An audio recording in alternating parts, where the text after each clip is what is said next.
All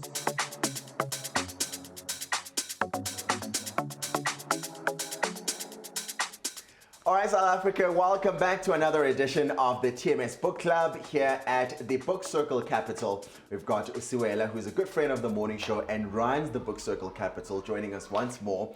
Obviously, Sewela, good morning. Morning. The theme this month is Heritage Month. Yes. A lot of people during this time try and figure out their roots. They try and try different foods.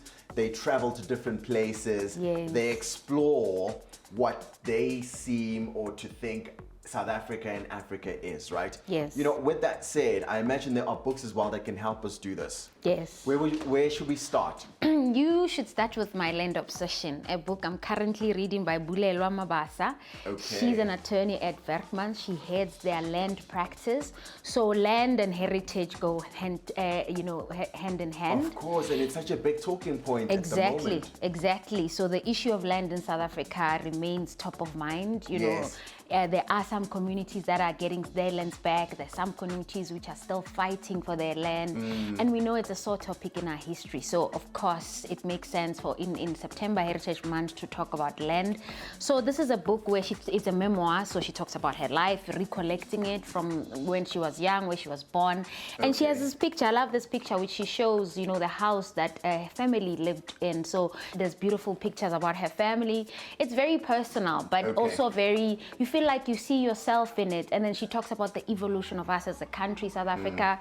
And I'm just about to finish it, where she's talking about the practice and the issue of land and how she's helping communities to reclaim their stake in land that was taken forcefully as part of our history. Okay, so you're going to go pick that up. Yes. My Land Obsession.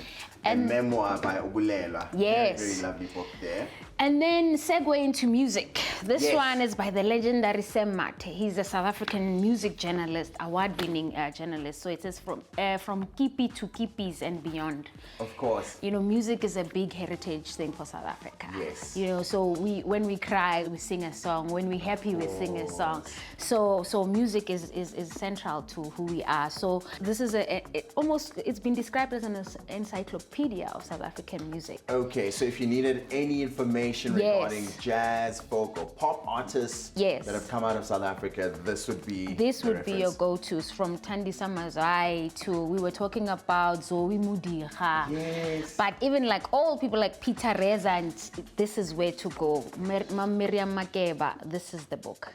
Yeah. Kipi to Kipis. Yeah, and beyond. And beyond. I love that. Yeah. What else do we have next? I've got here A Desire to Return to the Ruins. Yes. Lucas Ledwaba.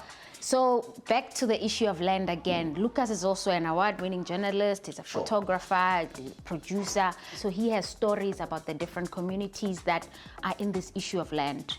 The journey of lodging claims, those that are still fighting, because as we know, it can take years. Right. Those that have succeeded. So he goes into that. This will be an interesting book to read, because they are also picking up on that same note, like there are films being made that are being put on Netflix. I know the community in the Vaal area has been very, very vocal about land issues there and what happened, you know, in Sharpeville, and all of those stories are now being captured and put on film. Yeah. So if you're not a film fanatic, this would be an absolute book to read. I imagine this would be one of those that are turned into a film one day.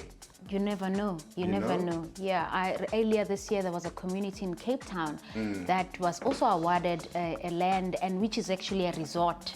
So there's options to say, you know, what do families do in cases like that? And of course, as you know, well, often you're awarded these things, but you don't have the resources and the skills to actually, and sad cases are some lands have become obsolete after they were handed over to families, because if it was a farm, but you have no one knowing what to continue with the farm, the person that owned the land takes the money and goes. So that skill transfer needs to happen. You can't just give the land and disappear.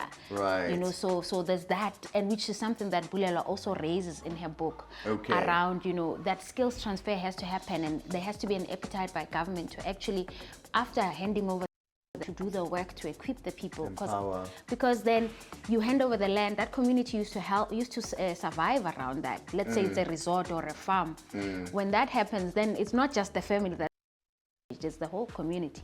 Sure. an entire value chain affected by that one decision. What else do we have? So now we move more to the little ones. Okay. So My Big Name by Amonge Sinqoto. And actually, this is important that I say it right, because the book is about names. You know, something that I don't know if you would relate. My name Sewela is not a common name. Yeah. So when you go to school, and especially when we're mixing and we're going to this what is known as Model C schools, you have to explain yourself. Yeah. And for some people, they want to find an easy way out. So I've been called many things, Sue, C, whatever, you know. Yeah. So this is the story born out of that. The Amonge's family lived in America, and the teacher wanted to change her sister's name, because teachers will say, can I just call you, you know, and which is a powerful message for our kids. You know, we're naming our kids, our names have meaning. Yes. And it's part of our heritage. It's a celebration of our lineage with our families, and this is just teaching kids to say it's fine, you know, claim your name, say your name, and correct people if they're not saying it right. But this is going to be an important book for a lot of reasons. Exactly. A story about the power of your name. You need to pick it up. My Big Name. Yeah. And lastly, we've got The African Adventures of Sena and Katlego.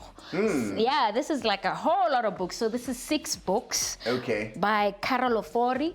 And this series is just about, you know, being in Heritage Month, talking about travel and talking about, you know, being proud of our African roots. She teaches kids about various countries, and I assume there will be more coming, because this is, for now, is just 6 countries. Okay. So Sena is a boy that lives in South Africa, but then he's got family all over. Right. And then he's got this bear, which he has here, Katlego, who has magical powers. Yeah. And can take him to different places. Of course. So he takes him to Egypt, takes him to Chad, takes him to South Africa. You know, there's the rickshaw there, specifically eThekwini. Yes. This one has moved the most, of course. I guess parents were like where they see the flag. Right. And then takes him to Ghana. And then it takes him to Eswatini. Sure.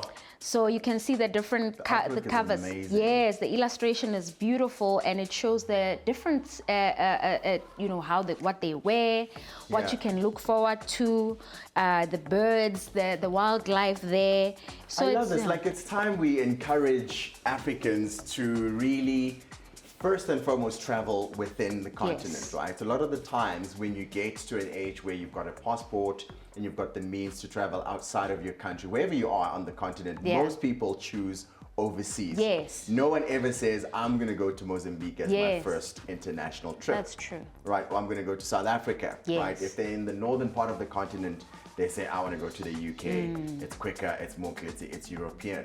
Completely agree with you. Part of this whole decolonization, it's that, to say, let's celebrate what is African. Yeah. We've got so many things. If you're touring for academic reasons, you can go to Timbuktu and learn about, you know, the first stuff that were created right then. So there's so much. You can go to Morocco, you can go to Egypt, you can, if you want to do West Africa, there's so much. I love it. Listen, thank you so much for your time this morning. Thank you. I'm looking forward to seeing you on the next one. Thank you. I look forward to it. Awesome stuff, man. That is TNS Book Club wrapping up namhlanje kuseni khona la at Book Circle Capital.